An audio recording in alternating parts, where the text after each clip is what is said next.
I started in 2007, and I think there were about maybe 40 to 50 people here. I started at Summit in 2004, October. There were, I'm not sure exactly, but I think around 35 people, maybe 40.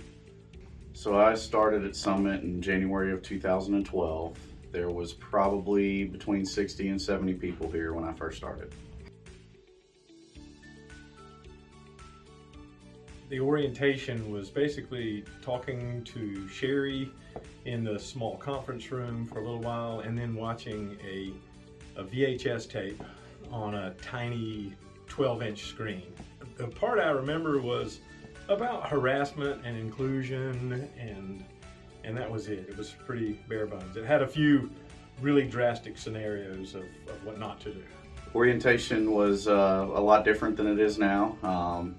Sherry Jones handled all orientation when I started, and it was in a small conference room, very archaic technology. I think the harassment video was actually a VHS tape that they put in for us, and so a lot different than it is today, and a little more personable, I guess, in terms of just having a close-knit group that did it.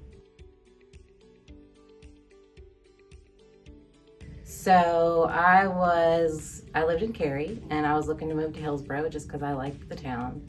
And my ex-husband did some work with Jim, and so he knew Jim, and that's how I got this job. So I was working for another engineering firm at the time, and Summit was a sub on that project, which was one of the first phases of the 540 toll road. And Josh Summey was with Summit at the time, and he introduced me to Summit. And Kevin Odell and Bobby Downs came out to do a DBE training with some contractors, and I actually ran the survey equipment to help train, and that's how I met Bobby and Kevin. The way I came to Summit was that I'm from Charlotte, North Carolina, and I had floundered around since high school and worked different jobs in construction, restaurants, sales. When I went to community college and took the placement tests, my math scores were higher than what I thought they would be, and the guidance people asked me to take engineering instead. They had more vacancies in engineering, and so they encouraged me to go into engineering, and I did, and enjoyed it, and learned CAD. Summit was doing a design for a guy that I had met in this area, and he introduced me to Jim Parker. Actually, I'd been calling Summit to get a job, but I couldn't get past Katie, the receptionist at the time. I didn't have any experience, I just had education. So once I talked to my friend Jeff Peliquin, and he said, call and ask for Jim Parker. And so I did, and I played phone tag for a long time, and I finally got him on a Friday afternoon, and he said, and I gave him my pitch that I was looking for a job, I was making changes, and I'd done well in math, and I had good CAD skills. And he said, can you be here Monday morning? I worked at 504 Meadowland, which was our old lab. And when I started, CMT, geotech, and drilling were new. And that was who was in that building. And I worked there helping them when I first started. I was only part-time. The first office I worked at in Summit was at 1000 Corporate Drive, and it's just across the pond from here. And it was a small office. The largest room in the whole section that we had was the survey department. So my first office was kind of a combo. I had a flex cubicle with a bunch of boxes and records on it where I would push things out of the way when I needed to work. But like most of our field staff, my office was my truck for the first 3 to 4 years of my career here at Summit, including a printer in the truck, mobile Wi-Fi, extension cords running from inverters to power things, and it was a very interesting time when I first started. So when I first joined Summit, I met Jim Parker first. Well, Katie, the receptionist at the front desk, and then Jim Parker met with me in the conference room, and then Edmund Purcell, Kevin Odell, Bill McCarthy, Brantley Wells.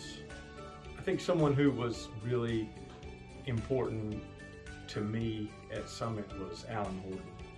Alan Horton joined Summit a couple of months after me, it seems, 1 or 2 months after me. And we started working together in the field, and he and I surveyed the Riverwalk. Before the Riverwalk was there, it was just, woods and the Eno River. And Alan and I did the field surveying, and I processed it and created the surface for the whole basin and the alignment of the Riverwalk. But Alan Horton was a great example of someone who had a good attitude and good work ethic, and was very inspiring. So anyway.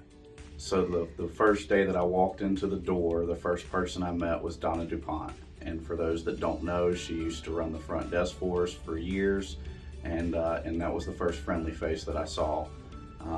Next was Sherry Jones doing orientation, and I actually did orientation with Brandon Johnson and Brett.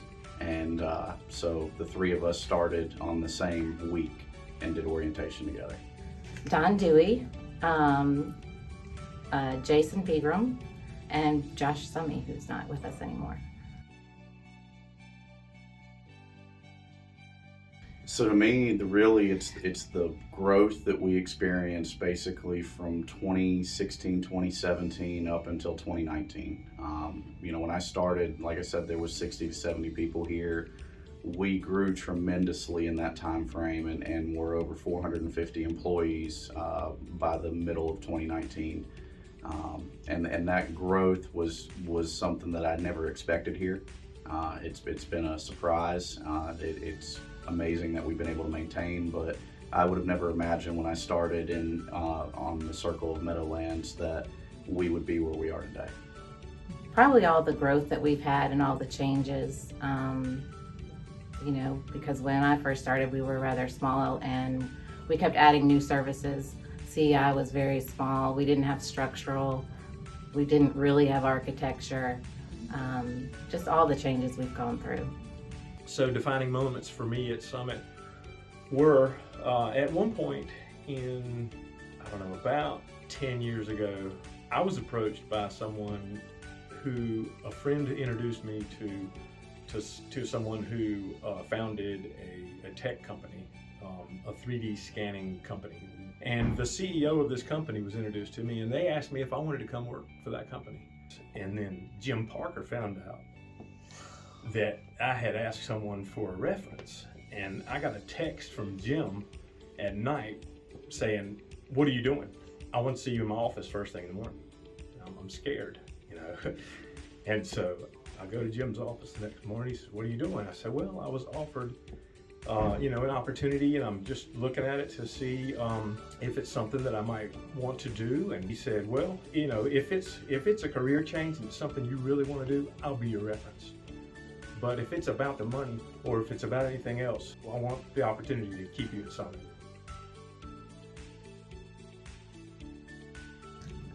Just the sense of family you get at Summit, the support I've gotten raising my kids as a single mom and needing that flexibility, and then the people that I work with, it's not just a work relationship, but there's a lot of personal relationships that are truly like family. I've even had people come help me, when my dog got out, come help me chase the dog, or I had a roofer one time that left a mess at my house, and everyone came over and helped me get rid of shingles. We dumped them into the dump truck we had for drilling and cleaned it all up. But it's just that sense of family and everyone helping everybody. I think the main thing that's kept me working at Summit is showing up every day. Some days I don't feel like going to work, some days I'm excited, but just showing up day after day and trying to do my best. 95% of the time I'm extremely excited about what I do. There's a lot of frustrations at times, and I enjoy troubleshooting, even though in the moment I don't think it looks like I'm enjoying it. I enjoy it. That's probably the easiest question. The people here at Summit is the reason that I'm here. There are so many people here that have helped to shape my career, give me opportunities that I may not have had in other places, and in return I've had the opportunity to help shape careers of those that we have brought on since. So the people are what keep me here, and I think that they're the ones that help build our reputation, and it's been a lot of developing of relationships and maintaining those over time, and those are relationships I'll take with me forever.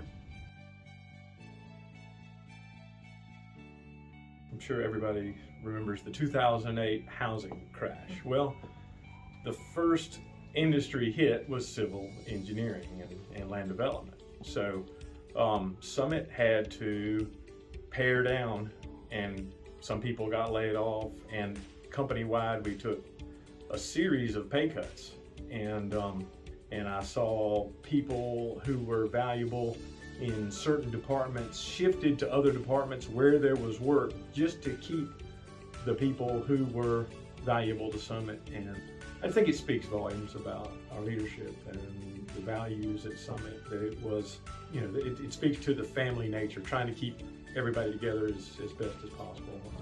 Well, when I was working in the lab, we were separate from corporate, so it was just CMT, drilling, geotech, and we had, I think, like 15 technicians for CMT, and they were always in and out, and so we had so much fun in the lab, because they'd have the music blaring all day and they were singing back there, and we just had a lot of fun. We didn't have an IT department, and I remember one time, we would all get frustrated quite often, but one time I was sitting at my desk and I heard this loud crash, and it was our drilling manager picking up his computer and throwing it down the hallway. He was so frustrated.